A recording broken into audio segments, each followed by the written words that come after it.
دنیا میں عذاب پیارے رسول صلی اللہ علیہ وسلم نے ایک آدمی کو دیکھا، آپ صلی اللہ علیہ وسلم کے سامنے بیٹھا ہوا ہے، کھانے کے لیے دائیں ہاتھ استعمال کرنا چاہیے، بائیں ہاتھ سے شیطان کھاتا ہے، شیطان پیتا ہے۔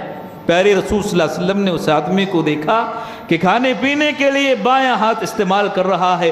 نبی صلی اللہ علیہ وسلم نے منع کیا کہ یہ ہاتھ استعمال نہ کرو، اس سے شیطان کھاتا ہے، شیطان پیتا ہے۔ اس آدمی نے کہا لا استطیع، میں دائیں ہاتھ سے کھا نہیں سکتا، دائیں ہاتھ سے پی نہیں سکتا۔ نبی صلی اللہ علیہ وسلم نے کہا لا استطعت ما منعہ الا الکبر، بددعا دی، کہا کہ آج کے بعد کبھی تم اپنے دائیں ہاتھ کو استعمال نہیں کر سکو گے، دائیں ہاتھ کو کبھی استعمال نہیں کر سکو گے۔ اللہ تمہاری طاقت کو چھین لے، اللہ تمہاری طاقت کو سلب کر لے۔ نبی صلی اللہ علیہ وسلم نے کہا وہ شخص چاہتا تو دائیں ہاتھ سے کھا سکتا تھا، پی سکتا تھا، ما منعہ الا الکبر، محض تکبر اور غرور کی وجہ سے اس نے انکار کیا۔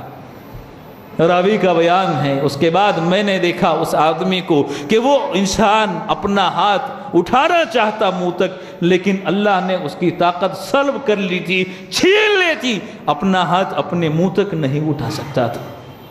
بظاہر یہ چیز معمولی نظر آتی ہے، لیکن آپ یہ دیکھیں کہ دائیں ہاتھ سے کھانے کا حکم دینے والا، دائیں ہاتھ سے پینے کا حکم دینے والا کون؟ اللہ تعالیٰ۔ یہ حکم کوئی معمولی حکم نہیں۔ بسا اوقات ہمیں چیز ہلکی نظر آتی ہے، کام معمولی لگتا ہے، لیکن آپ یہ دیکھیں کہ کس کی معصیت کر رہے ہیں، کس کے نافرمانی کر رہے ہیں۔ اگر ماں باپ کوئی حکم دیں تو دوسروں کے مقابلے میں ماں باپ کے حکم کی اہمیت ہوتی ہے، کیونکہ ان کی نگاہ، ہماری نگاہ میں ان کا مقام، ان کا مرتبہ بڑا ہوتا ہے، شریعت کی نگاہ میں بھی ان کا مرتبہ بڑا ہے۔